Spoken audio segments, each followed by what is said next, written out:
सावरकर जी कहते हैं, सुप्तो अपि न सुषुप्तो च स्वप्ने अपि शुचितो न च जागरेपि न जागर्ति धीरस्तृप्त पदे पदे। जो सुषुप्ति में भी सुप्त नहीं है, गुरु लगे कि गुरुदेव सो गए हैं, आराम कर रहे हैं, नींद में हैं, पर अष्टावकर जी कहते हैं ऐसे महापुरुष सुषुप्ति में भी सुप्त नहीं है। जो स्वप्न में भी स्वप्नाया नहीं है, वह धीर पुरुष क्षण क्षण तृप्त है। और वो अपनी उपस्थिति से हमें भी उसी स्थिति में ले जाना चाहते हैं। उनकी उपस्थिति हमें उस स्थिति में ले जाने का दम रखती है। गुरुदेव के वचन महावाक्य हैं। बापू जी के वचन सामान्य वक्तव्य नहीं है। सामान्य आदमी को हो सकता है गले न भी उतरे, हो सकता है। तो गुरुदेव के सूत्र महावाक्य हैं, असाधारण गहराई से पाए हुए दिव्य मोती हैं। साधारण आदमी को शायद समझ में न भी आए, हो सकता है। और यह खजाना पाया तो सब पाया, बाकी दुनिया से पाई हुई सब चीजें तो स्वप्न में पाई हुई चीजें, पाई तो क्या न पाई तो क्या। स्वप्न में आपको लगे कोई लाख रुपया दे रहा है और आंख खोली तो हाथ में कुछ भी नहीं। तो संसार में जो भी पाया वो स्वप्न में पाए हुए के समान, बिल्कुल पक्का समझ लें। दुनिया में जो भी पाया, मकान मेरा हो गया, कार मेरी हो गई, बैंक बैलेंस मेरा हो गया, ध्यान रखना मेरा मेरा करना, पर सोचना कि मेरे तो गिरधर गोपाल दूसरों न कोई रे। तो जो खजाना गुरुदेव से मिलता है वो मिला तो सब मिला। बाकी तो क्व धनानि क्व मित्राणि क्व मे विषयदस्व क्व शास्त्र क्व च विज्ञान यदा में गलिता स्पृहा। जो स्पृहा से भरा है, भविष्य की चिंता से भरा है, उसके अंतःकरण में ईश्वर के लिए जगह ही नहीं होती। जो स्पृहा से रहित है उसके अंतःकरण में भगवान और गुरु के लिए जगह होती है। जो चाहता है मेरे दिल में गुरुदेव बसे रहें, मेरे दिल में संसारिक पदार्थ न रहें, संसारिक व्यक्ति न रहें, आसक्ति न रहे, उसको चाहिए कि स्पृहा से रहित हो जाए। क्या होगा मेरा, अभी तो सब ठीक है पर बाद में क्या होगा। कई लोग नहीं सोचते हैं कि हमारे जीते जी हमारी बेटी की शादी हो जाए, फिर न जाने क्या होगा बेटी का। और कोई बेटी खुद भी अगर सोचे कि क्या होगा मेरा, तो समझो बेचारे स्पृहा से भरे हैं। और जो इस स्पृहा से भरा हुआ है उसके दिल में ईश्वर और सद्गुरु नहीं बस सकते। आपके घर गुरुजी आने वाले हो तो आप गंदे कमरे में गुरुजी को नहीं बिठाओगे।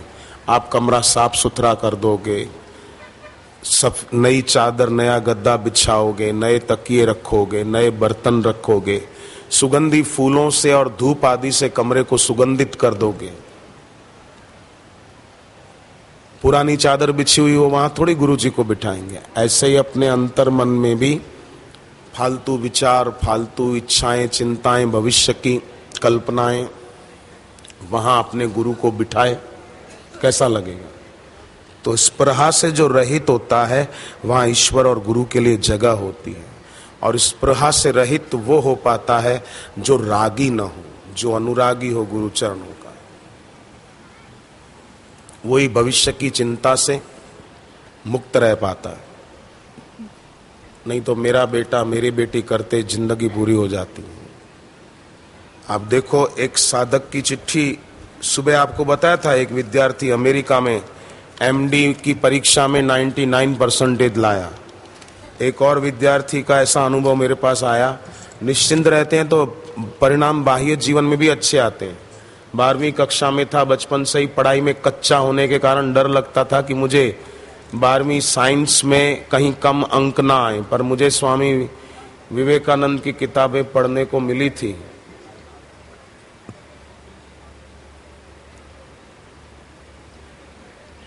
उनमें पढ़ा था गुरु और गुरु मंत्र के बिना जीवन व्यर्थ है। इसलिए गुरु मंत्र लेना चाहिए। मैं आंख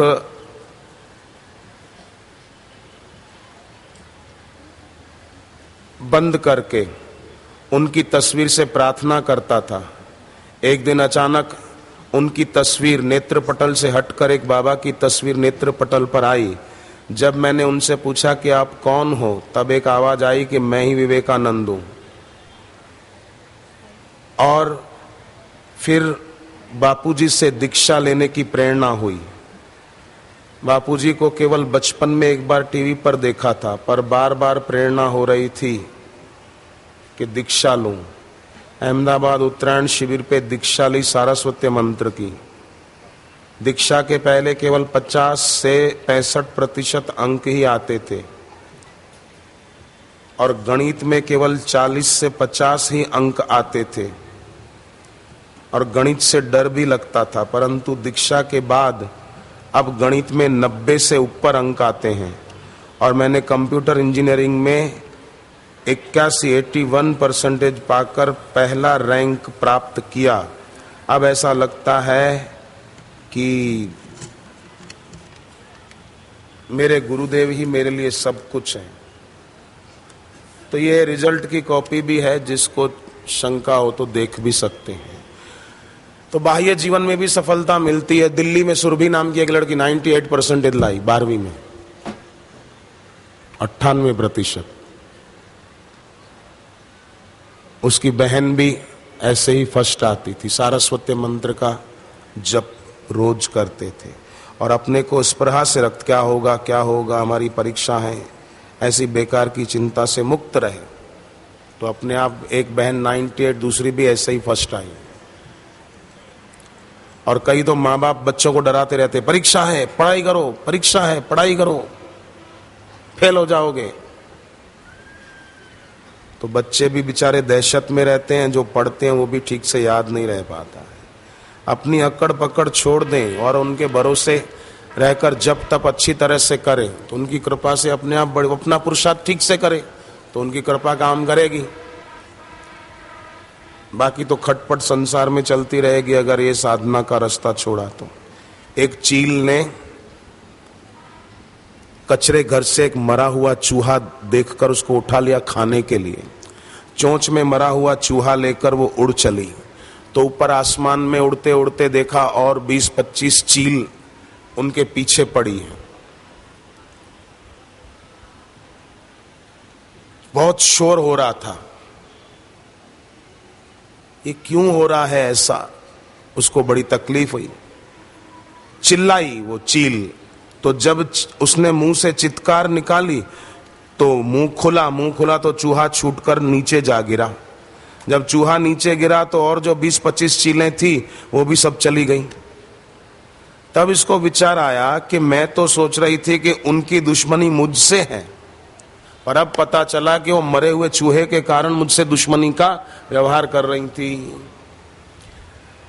काश चूहा पहले ही छोड़ दिया होता तो मुसीबत पहले ही टल जाती, इतना परेशान नहीं होना पड़ता। तो संसार में भी लोगों ने कुछ न कुछ पकड़ रखा है। जिन्होंने भी अपने दिल में कामना और स्पृहा रखी है वो सब के सब समझो मरे हुए चूहे दबाकर बैठे। जिसने भी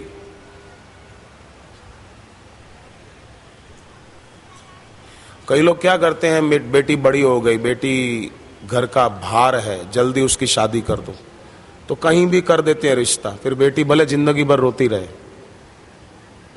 आजकल कई केस ऐसे बिगड़ते देखे गए हैं। शादी तो हो गई पर 5-6 महीने में ही अलग हो जाते हैं, क्योंकि रागी हैं। रागी जो अनुरागी होते हैं गुरु चरणों के, वो इस झंझट में नहीं पड़ते कि शादी की फिर पत्नी को छोड़ दिया, यहां झगड़ते रहे और कोर्ट कचहरी में पहुंच गए। समझदार साधक जानता है कि कामना को दिल में रखे हैं वो सब मरा हुआ चूहा ही दबाए हुए हैं। फिर क्रोध भी होगा, झगड़े भी होंगे, उसको छोड़ दो तो फिर बाद में उसको परेशान करने कोई नहीं आया। जब तक चूहा दबाए थी वो चील, तब तक सब उससे लड़ने झगड़ने आ रहे थे। छोड़ा तो सब गए। ऐसे ही जिसने कामना को छोड़ा तो सब दुख चिंता शोक गए, और कामना जाती है कैसे? गुरु में अनुराग से। यही प्रसाद। जैसे भरत जी थे, राम जी को कहते हैं कि मैं अब चित्रकूट में, कि मैं अब जाऊं अयोध्या, तो आप कृपा करके मुझे कोई ऐसा आधार दीजिए जिससे मैं 14 वर्षों की अवधि ठीक से व्यतीत कर सकूं, मैं 14 साल तक आपके बिना रह पाऊं, ऐसा मेरे को कुछ संबल दीजिए। तो भगवान ने क्या किया? प्रभु करी कृपा पांवरी दीनी, सादर भरत शीस धरि लीनी। भगवान ने कृपा करके अपनी चरण पादुका दे दी, और भरत जी ने वो चरण पादुका अपने सिर पर रख ली, और अयोध्या में राज सिंहासन पर राम जी की चरण पादुका जाकर के रख दी। चाहते तो खुद बैठ सकते थे, परंतु भगवान की पादुकाएं रखी। भरत जी ने सीख दी है कि संसार की किसी भी वस्तु को अपना न मानकर उनका मानो, और खुद तो एक समझो अपना पात्र अदा कर लो बस। तुलसीदास मैं मोर गए बिनु, जिय सुख कबहू न पावे। मैं और मेरा, तुलसीदास विनय पत्रिका में कहते हैं, ये मैं और मेरा गए बिना जीव कभी सुख नहीं पा सकता। सुविधाएं पा सकता है, सुख नहीं पा सकता। तो मैं मेरा, यहां आप बैठते हैं, इतने घंटे बैठे रहते हैं, आप सोचो, ये मैं मेरा मिटा है तभी तो बैठ सकते हैं।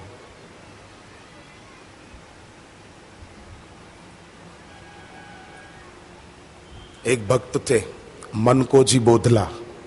वो भक्त के पास संपत्ति थी, पत्नी भी भक्त थी, संपत्ति का अभिमान नहीं था, सेवा खूब करते थे, महाराष्ट्र के थे। हर एकादशी पंढरपुर जाते थे भगवान विट्ठल के मंदिर में, और एकादशी को वहीं रुकते, उपवास करके जप ध्यान करते थे। सिंगाड़े के आटे के हलवे नहीं बनाते थे, आलू की चिप्स नहीं बनाते थे, साबूदाने की खीर या उपवासी वेफर नहीं मंगाते थे।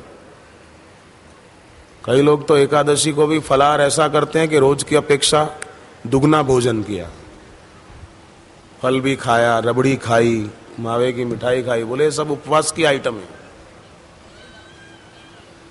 खर्चा बढ़ा देते हैं अपना, 2 दर्जन केले ले आएंगे, 2 किलो सेब ले आएंगे, अंगूर की पेटी 2 किलो की ले आएंगे। बोले बापू भी बोलते हैं अंगूर खाया करो, स्वास्थ्य के लिए अच्छे हैं। 2 किलो की पेटी लाए। बापू ने बोला अंगूर अच्छे, मतलब थोड़े खाओ, पेटी लेके नहीं बैठने को कहा था, पर पेटी लेके बैठेंगे। इस बारे में कई लोग गुरु की आज्ञा बहुत जल्दी मान लेते हैं। गुरु ने बोला अंगूर खाओ, बापूजी अंगूर की प्रशंसा करते हैं, खाओ। बापूजी बोलते तरबूज का रस फायदा करता, लाओ तरबूज का रस पियो। बापू बोलते हैं पलाश का शरबत पियो, तो चलो अपन एक बोतल अपने साथ ही रखो। हरिद्वार में भी जब जरूरत पड़ी पानी ठंडा लिया, डाल के पी लिया। ये आज्ञाएं ऐसा नहीं लगता कि हम लोग बहुत जल्दी मान लेते हैं। मैं आपकी नहीं, मैं तो मेरी बात करूं भाई, ऐसी आज्ञा हम लोग जल्दी मान लेते हैं। कई बार आप सोचो तटस्थ होकर, कई बार ऐसा नहीं होता है कि हम अपने मन को अनुकूल पड़े ऐसी आज्ञाएं बहुत जल्दी मान लेते हैं। गुजराती में कहावत है, भावतु अतुन वैदे कीधु, बस तुमको जो अच्छा लगे वो गुरुजी कहें। हकीकत में शिष्य ऐसे ही होते हैं, कई क्या सब। गुरुजी अपने मन को अच्छी लगे वो बात बोले तो वाह गुरु वाह, और अपने मन को अच्छी ना लगे ऐसे कोई बात गुरु बोले तो आह गुरु आह आह आह। मन को अच्छा लगे बोलते वाह गुरु वाह, वाह गुरु जी का खालसा, वाह गुरु जी की फतेह। और मन को अच्छी ना लगे ऐसी बात गुरु बोले तो क्या करे भाई। नसीब में जिसके जो लिखा था नहीं। आपको एक बात बताऊं, सीता जी का जन्म कब हुआ बताओ? जनकपुर में सीता जी का प्रागट्य हुआ ना, तो कब हुआ था? जब जनकपुर में अकाल पड़ा था। ठीक है, बिल्कुल मैं शास्त्र के आधार पे बोल रहा हूं। जनकपुर में अकाल पड़ा था, हालत बड़ी खराब हो रही थी। तो जनक जी को कहा गया राज पुरोहितों के द्वारा कि आप सम्राट हैं, प्रजापालक हैं, आप खुद अपने हाथ से हल चलाओ तो अपने आप बरसात होगी। जनक राजा ने कहा ठीक है। जनक जी ने ज्यों ही हल चलाया, सीता जी का प्रागट्य हुआ धरती में से, और उसके बाद बरसात हुई। संकेत क्या है इसमें? संकेत यह है कि जनकपुर में सब वेदांती थे। है ब्रह्म सत्य जगत मिथ्या। कई लोग ऐसे होते हैं, एक आदमी मैंने देखा बातें ब्रह्म की ही करता था, उससे नीचे आता ही नहीं था। ब्रह्म सत्य है जगत मिथ्या, जगत बना ही नहीं है, ब्रह्म ही ब्रह्म है। पर एक बार हम राजधानी ट्रेन में आ रहे थे तो खाना तो हमने आश्रम से ही लिया था। अब ट्रेन का क्या खाना, ट्रेन में तो देने वाले वही भले नॉन वेज आपको देंगे वेज, पर जिस हाथ से नॉन वेज की डिश पकड़ाई उसी हाथ से वेज की डिश पकड़ाई। क्या पता बनाने में भी वही चम्मच से नॉन वेज वाला हिलाया पतीले में वो उनका, और उसी चम्मच से फिर सब्जी भी हिला दी पतीले में और दिया कि ये वेज है, खाना खाइए और अपनी बुद्धि बिगाड़िए। वेज है वेज, इसलिए मैं खाता ही नहीं। कई बार राजधानी ट्रेन में जाता हूं, मैं लेता ही नहीं, तो जो बांटने वाला आता है ना, वो उसको दया आती है मेरे पर। मेरे को कई बार बोले महाराज आप कुछ खाते क्यों नहीं, आइसक्रीम तो खाओ। मैंने मन में कहा कि तू आइसक्रीम भी तो उसी हाथ से देगा ना जिस हाथ से उसको नॉनवेज पकड़ा के गया, उसी हाथ से मुझे आइसक्रीम, मुझे नहीं चाहिए, तू ही खा। मैं उसको बोलता हूं मेरे बदले तू खाना, मुझे नहीं चाहिए। देखो भाई, ऐसी वैसी चीज खाकर अपनी भक्ति नष्ट करना कभी स्वीकार न करें। भूखा मरना पसंद करो, पर ऐसे वैसे व्यक्ति के हाथ की चीज खाकर अपनी भक्ति नाश करना कभी कबूल मत करो।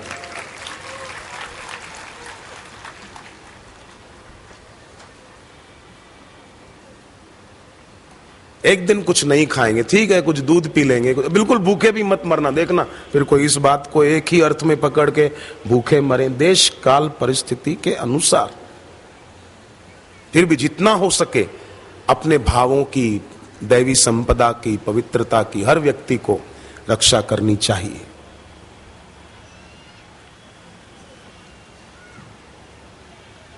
इसी में भलाई है। तो राजधानी ट्रेन में थे हम, खाना लेकर आया, हमने तो लिया नहीं, आश्रम से हम खाना पैक करके ही चले थे। वो खाया तो बाद में वो सबको आइसक्रीम देने लगा। तो हमारे साथ एक आदमी था, वेदांती था, ब्रह्म सत्य जगत मिथ्या। मैंने कहा, मैंने मना किया आइसक्रीम नहीं चाहिए। तो जो था ना वो ब्रह्म सत्य वाला, उसने कहा भाई 6 कप रख दे इधर। 6 जनों के 6 कप रख दिए, तो 6 खा गया वो। मैंने कहा तू 6 कप कैसे खा गया? बोले खा लो, फिर बोलो कि जगत बना ही नहीं तो आइसक्रीम कहां से बनी है, खा लो। जगत ही नहीं बना है, आइसक्रीम कहां से बनी है? ये वेदांत का दुरुपयोग है भाई। बोले विकार तो मन में है ना, अपने में थोड़ी है। तो उसका मतलब ये थोड़ी कि आदमी का मन सूअर की तरह गंदगी खाता फिरे। विकार मन में है, मेरे में नहीं है, तो उसका मतलब ये नहीं हुआ कि तुम्हारा मन सूअर बन जाए और गंदगी खाता फिरे। वेदांत मार्ग बहुत बढ़िया है, उसकी कोई मैं आलोचना नहीं करता, पर उसमें वैराग्य बहुत जरूरी है। तो ऐसे साधक हैं जो ज्ञान मार्गी हैं और उनके जीवन में वैराग्य खूब है, तो वो ज्ञान मार्ग में सफलता से आगे चल रहे हैं।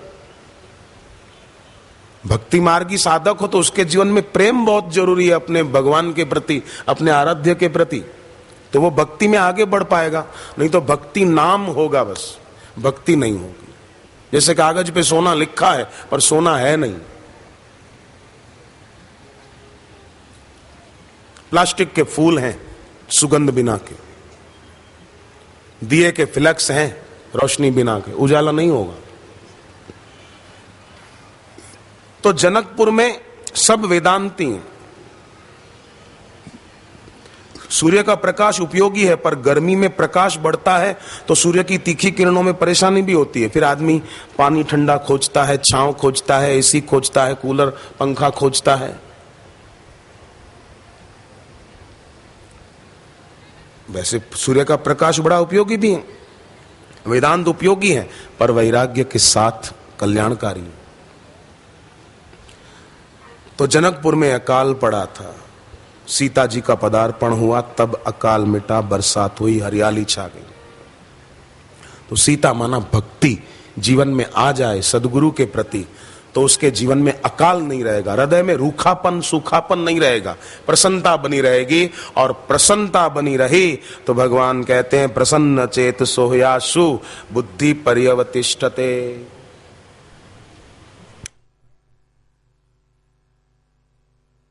फिर से सुन लें भगवत गीता का, कभी अकेले में बैठकर दूसरे अध्याय का 65वां श्लोक। भगवत गीता के हर श्लोक पूरे सब अध्यायों के अपनी अपनी जगह पे महिमावंत है, पढ़ा करें जरूर।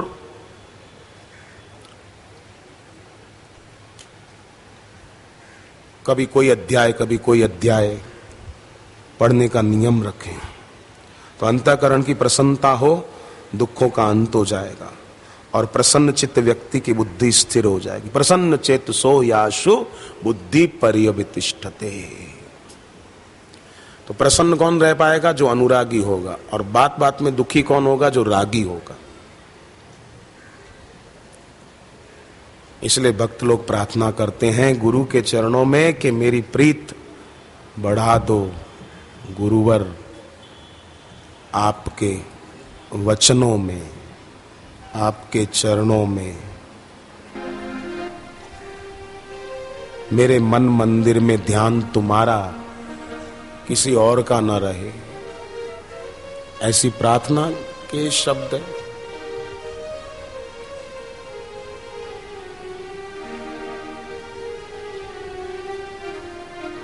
मेरे मन मंदिर में ध्यान तुम्हारा मेरे गुरुवर, मेरे मन मंदिर में तुम्हारा मेरे गुरुवर। दर्शन के प्यासे हम हैं तेरे मेरे गुरुवर, दर्शन के प्यासे हम हैं तेरे मेरे गुरुवर।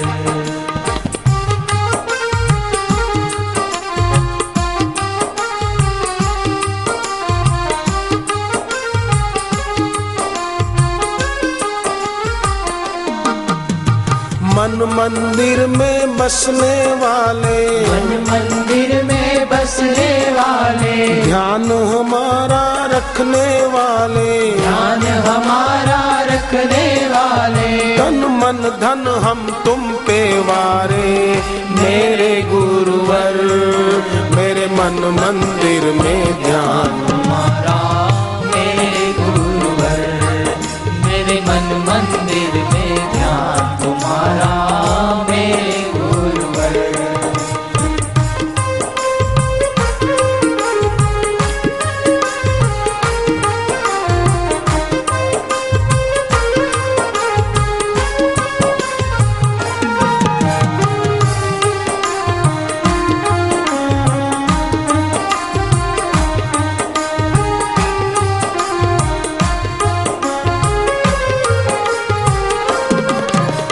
सबकी बिगड़ी बनाने वाले, सबकी बिगड़ी बनाने वाले, सबकी झोली भरने वाले, सबकी झोली भरने वाले। हमें मिले भगवान हमारे मेरे गुरुवर, मेरे मन मंदिर में ध्यान तुम्हारा मेरे गुरुवर, मेरे मन मंदिर में ध्यान तुम्हारा मेरे गुरुवर।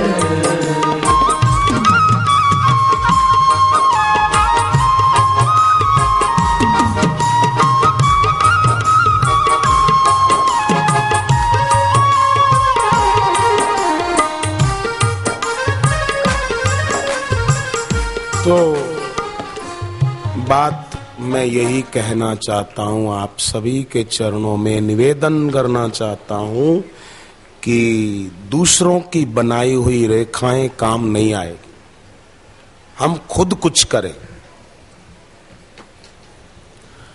जैसे मेरे बदले आप रोटी खाओ तो मेरा पेट भर जाएगा, बोलो महाराज। या आपके बदले मैं रोटी खा लूं तो आपका पेट भर जाएगा? नहीं भरेगा। किसी की तबीयत खराब हो, बुखार आया हो और उसके बदले कोई दूसरा दवाई खाए तो उसकी तबीयत अच्छी हो सकती है? उसको खुद को दवाई लेनी पड़ेगी। तो बीमारी मिटेगी, खुद रोटी खाएगा तो पेट भरेगा, भूख मिटेगी। तो ऐसे खुद व्यक्ति साधन भजन भक्ति करे और अनुरागी बने, राग रूपी रोग को मिटाए। जैसे बुखार आता है तो कैसे पीछे पड़ जाते हैं, सिर दर्द होता है तो कैसे दवाई लेके सिर दर्द मिटाते हैं, खांसी होती तो कैसे रोग के पीछे पड़ जाते हैं ना कि इस खांसी को मिटाओ। ऐसे ही राग भी एक रोग है, उसके भी पीछे पड़ जाएं कि इसको मिटाना है। तो इसमें जैसे सीता जी की रक्षा के लिए लक्ष्मण जी ने रेखा खींची, फिर भी सीता जी की रक्षा नहीं हो पाई ना। रावण सीता जी को ले जाने में सफल हो गया, पर वही सीता जी हैं। लंका में रावण तलवार के बल पर सीता जी से अपनी मनमानी करवाना चाहता था, पर सीता जी ने क्या किया, एक तिनखा आड़े रख दिया। तृण धरी ओट कहती वही देही, सुमेरी अवधपति परम स्नेही। सुमिरन का एक तिनखा वो अपने काम आ सकता है। लक्ष्मण की खींची हुई रेखा से सीता जी की रक्षा नहीं हो पाई, ये पूर्ण सत्य है अपनी जगह पर। लक्ष्मण जी साधारण आदमी नहीं थे, लक्ष्मण जी भी समर्थ थे, संयम सदाचार की वैराग्य की मूर्ति थे वो, पर उन लक्ष्मण जी की खींची हुई रेखा भी सीता जी की रक्षा नहीं कर पाई, और सीता जी ने खुद के सुमिरन का तिनका रख दिया, रक्षा हो गई। ऐसे हर व्यक्ति खुद के सुमिरन की एक बाढ़ खुद ही करे और अपने चारों तरफ अपने मालिक के सुमिरन की बाढ़ तैयार कर दे। जैसे सीता जी ने रावण जैसे रावण को भी हरा दिया, सुमिरी अवधपति परम स्नेही। तो कई ऐसे साधक हैं जिन्होंने गुरुदेव का सुमिरन करके मुसीबत को, विघ्नों को अपने जीवन से दूर कर दिया।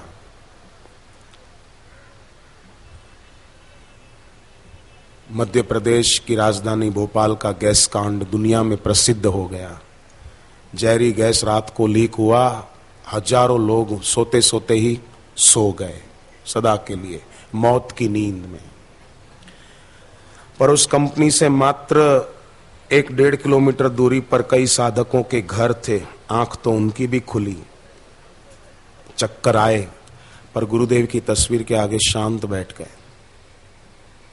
गुरुदेव की प्रेरणा हुई, वैसा किया। धूप कर दिया घर में, घी के दीपक जला दिए जगह जगह, रक्षा हो गई। थोड़े दिन के बाद इंदौर में गुरुदेव का सत्संग था, वो सब पहुंचे, प्रणाम करके बैठे निवास पर शाम को, तो गुरुदेव ने वही शब्द कहे जो उन्होंने रात को प्रार्थना करते हुए गुरुदेव की तस्वीर के आगे कहे थे। बापूजी की तस्वीर के आगे कहे हुए शब्द बापूजी ने उनको सामने आने पर सुना दिए। तब उनको हुआ कि गुरु की तस्वीर केवल तस्वीर नहीं है, वो शिष्य की तकदीर बदलने वाला एक अद्भुत अस्तित्व खुद है। गुरु साधारण व्यक्ति नहीं है, सदगुरु वो सदगुरु ही है। वो एयरपोर्टों पर और कई जगह वो होता ना, चल सीढ़ी, एक्सेलेटर पर खड़े हो जाएं तो अपने आप वो ऊपर उठा देता है। एक जड़ एक्सेलेटर पर खड़े हो जाते हैं, वो अपने आप ऊपर उठा देता है, ऊपर पहुंचा देता है। उसी प्रकार समर्पण पूरा हो तो गुरु की गुरुत्वाकर्षणी शक्ति से वो साधक अपने आप ऊंचा उठ सकता है आध्यात्मिकता में। केवल गिरे, जो गुरु के चरणों में झुकता है वो गुरु की शक्ति से ऊपर उठता है, और जो सदगुरु के चरणों में झुक नहीं पाता वो ऊंचा उठ भी नहीं सकता। एक बहन सिर पे घड़ा लेकर गंगा किनारे पानी भरने को गई पर खड़ी रही। दूसरी एक बहन आई, घड़ा लेकर झुकी, घड़े को थोड़ा धोया, पानी भरा, लेकर चलती बनी। तो वो जो पहले से खड़ी थी उसने कहा, बहन तूने घड़ा भर भी लिया और चलती बनी? बोले हाँ। बोले मैं तेरे से पहले खड़ी हूं पर मेरा घड़ा तो नहीं भरा। बोले ऐसे कैसे भर जाएगा, ताबूत की तरह खड़ी है, थोड़ा झुक नीचे, घड़े को साफ कर ले एक बार, गंगा तो बही जा रही है, भर ले पानी। झुकती नहीं है तो पानी कैसे भरेगा। उज्जैन में 92 की बात है, पिछला कुंभ जब था, 2004 में हुआ वो नहीं, उसके पहले 92 का कुंभ था उज्जैन में, तब की बात है। मैं तब साहित्य स्टॉल पे सेवा करता था, साहित्य की, और दूसरी भी सेवाएं थी। तब इंदौर से एक सरदार जी आए थे, अपने दोस्तों के साथ पहली बार आए थे उज्जैन के कुंभ में। अपने दोस्तों को कार में कहते आ रहे थे कि बापू के सत्संग में चलेंगे, शिप्रा नहा के फिर गुरुदेव के सत्संग में चलेंगे। बोले अखबारों में रोज पढ़ रहे हैं बापू के सत्संग में बहुत भीड़ है, बहुत भीड़ है। 92 का कुंभ उज्जैन का, चलेंगे जरूर। सरदार ने अपने दोस्तों का देखना, आज बापू के सत्संग के बाद देखना बापू जी मेरे सिर पे हाथ रखेंगे। दोस्तों ने कहा बापू जी के सत्संग में इतनी भीड़ है, अखबारों में फोटो देख रहे हैं, पढ़ रहे हैं, और बापू तेरे सिर पे हाथ रखेंगे? बोले हाँ रखेंगे। सत्संग में आए, सरदार जी ने भी देखा इतनी भीड़, अब ऐसी भीड़ में गुरुजी मेरे सिर पे कहां हाथ रखेंगे। और तब तो ऐसी बीच में ये गाड़ी भी नहीं चलती थी। सत्संग पूरा हुआ, सरदार जी ने सोचा कुछ आइडिया तो करनी पड़ेगी।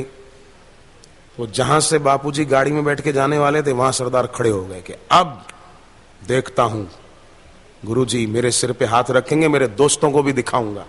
वाहे गुरुजी का खालसा, वाहे गुरुजी की फतेह। खड़े हो गए।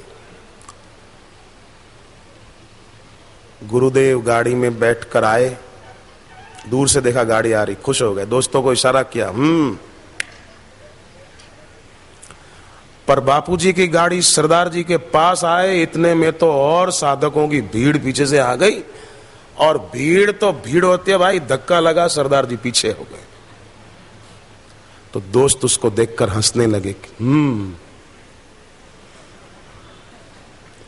गाड़ी गई गेट के तरफ। सरदार जी का भाव था सच्चा। सिख लोग होते ना, कई लोग सरदारों के नाम से चुटकुले बनाते हैं, पर वो बेवकूफ है।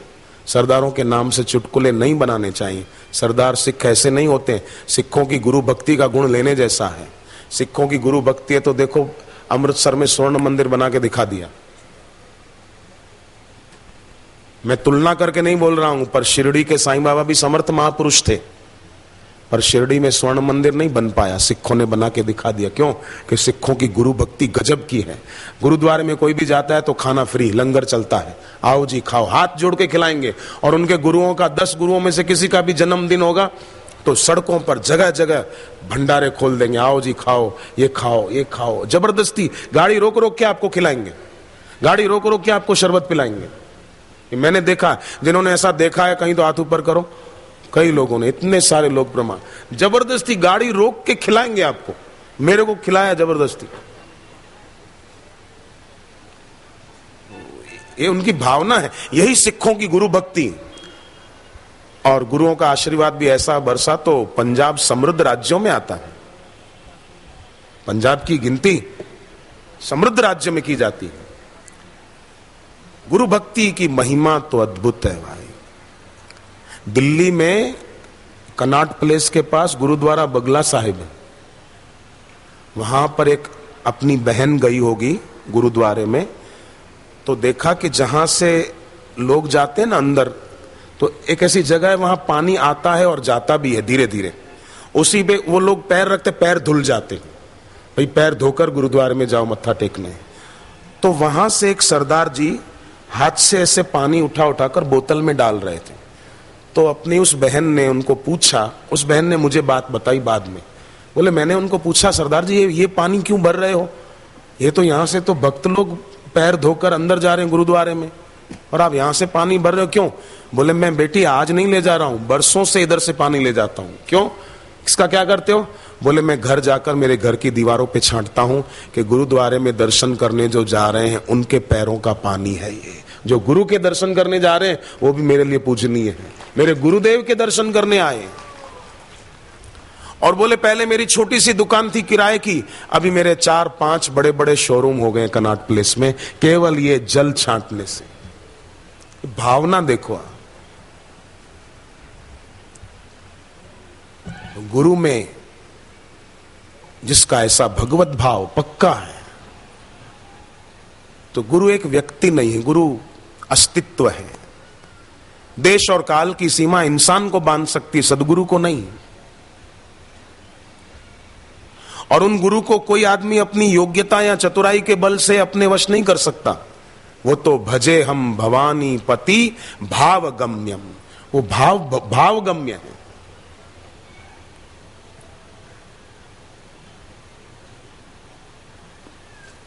धीरो वदति विष्णवे नमः, मूर्खो ददाति विष्णाय, उभयोस्तु फलम तुल्यम भावग्राही जनार्दन। भावगम्य, वो भावगम्य है।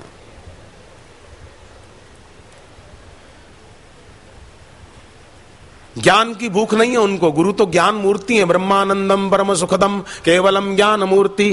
प्रेम की भूख है और प्रेम हर कोई कर सकता है अपने स्वामी के चरणों में, हर कोई बढ़ा सकता है। कभी कभी अकेले में बैठो, रात को दिन को जब भी फुर्सत मिले आप अकेले बैठो, आपके आसपास उस समय कोई ना हो, और अकेले में बैठकर उसको बोलो कि नाथ मेरी आपके चरणों में प्रीति सच्ची कब होगी, मेरा वस्तु में व्यक्ति में राग न रहे। हे वीतरागी मेरे सदगुरु, मैं आपका भक्त हूं, मैं भी वीतरागी कब बनूंगा। मैंने गुरु चरणों में अनुराग की बातें सुनी है, कही है, पर मेरा सच्चा अनुराग आपके चरणों में कब होगा, कब होगा नाथ। राम जी को उनके गुरु वशिष्ठ जी ने कहा था कि मेरा यही आशीर्वाद है, तुम्हारा किसी में राग न रहे।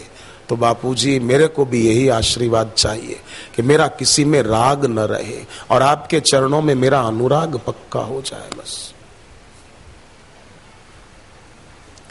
ऐसे अकेले में बैठकर गुरुदेव की तस्वीर सामने रखकर उनसे बातें करें, और वो तस्वीरें ये भाव न रखकर गुरुदेव ही हैं, तो बहुत लाभ होगा। ये है अपना सुमरण का तिनखा, रक्षा करेगा। लक्ष्मण की रेखा काम ना आई, सीता जी का एक सुमिरन का तिनखा काम आया। तृण धरी ओट, ये तुलसीकृत रामायण का बड़ा प्रेरणादायी प्रसंग है। तृण धरी ओट कहती वही देही। अंगद के पास सुमिरन का कैसा जादू था। रावण की लंका में जब अंगद गया है संधिदूत बनकर, तो सभा में कोई दूत आए तो उसको बैठने के लिए स्थान देना चाहिए। रावण ने अंगद का सम्मान नहीं किया, बैठने के लिए जगह भी नहीं दी, बैठने को कहा भी नहीं, और रावण खुद ऊंचे आसन पे बैठा रहा। तो अंगद ने देखा मैं भी राम जी का दूत हूं, मैं इसके सामने नीचे क्यों खड़ा रहूं और मैं इससे ऐसे करके कोई बात करूं।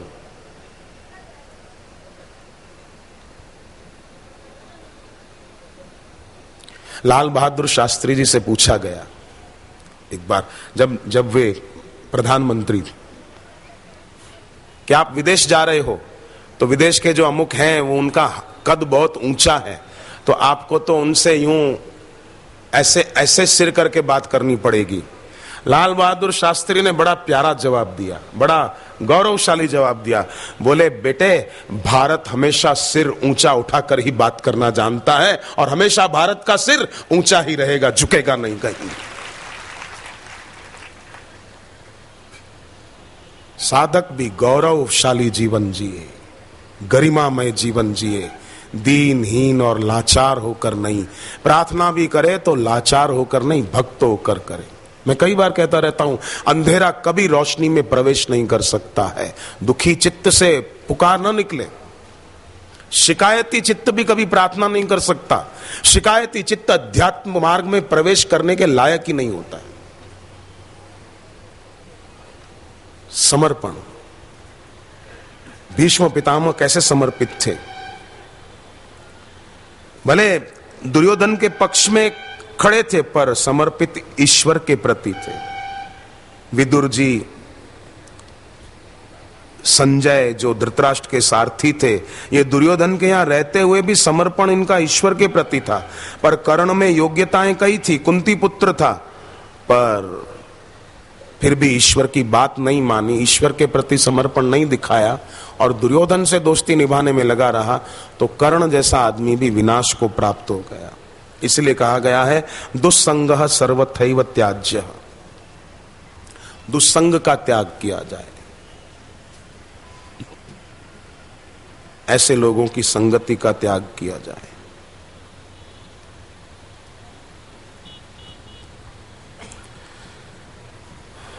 तो लाभ ही लाभ है।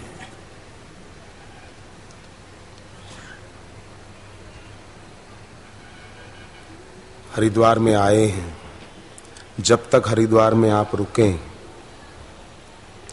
गंगा में स्नान करें, तो गंगा जल में थोड़ा बैठकर 2-4 मिनट कमर जितने पानी में गंगा में बैठकर जप, कुछ संकल्प, तपस्या में आगे बढ़ने का, साधना में आगे बढ़ने का, गुरु भक्ति में आगे बढ़ने का,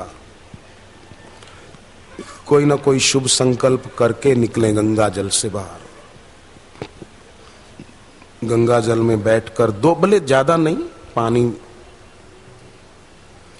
ऐसे कई लोग तो दोपहर को नहाने जाते हैं तो 1-1, 2-2 घंटा नहाते रहते हैं। नहाएं, अच्छी बात है, पर फिर थोड़ा शांत बैठ के अपना गुरु मंत्र मानसिक जप लिया, कोई शुभ संकल्प कर लिया कि हम इतनी देर मौन रहेंगे, हम रोज इतनी माला जप करते हैं, पर हे भगवती गंगा अब इतनी माला हम और ज्यादा करें, हमें हमारे मालिक में दोष दर्शन न हो, हमारा उपासना का मार्ग प्रशस्त हो, हमारा किसी में राग न रहे। हे मां गंगा, तुमने भीष्म को जन्म दिया था, मेरी बुद्धि में भी भीष्म जन्म ले ले, मैं भी देव व्रत बनूं, मेरा व्रत ऐसा हो जो कभी टूटे नहीं,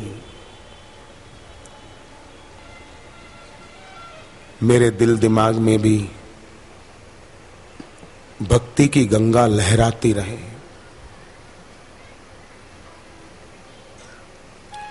मेरी बुद्धि भी गंगा जल की तरह पवित्र रहे। हे मां, मैं भी राग रहित हो पाऊं, मैं द्वेष रहित हो पाऊं,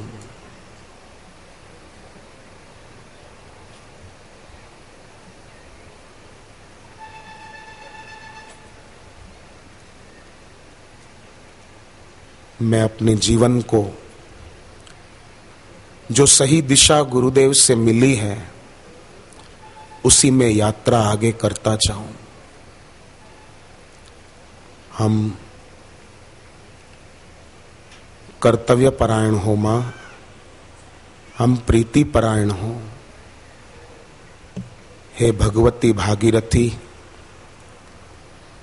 जैसे आपके मार्ग में कई अवरोध आते हैं, कई चट्टानें आती हैं, कई पत्थर आते हैं, तो मां आप उनके कारण रुक नहीं जाती।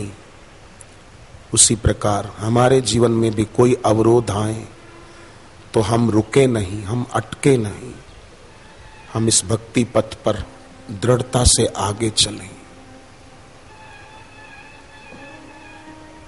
साधना में हमारा उत्साह कभी कम न हो। जैसे आपका पानी, गंगा का जल कभी तप्त नहीं होता है, शीतल ही रहता है, मां ऐसे ही मेरा अंतःकरण भी हमेशा शीतल रहे, माने शांत रहे, आवेश और आवेग मेरे अंतःकरण में ना हो।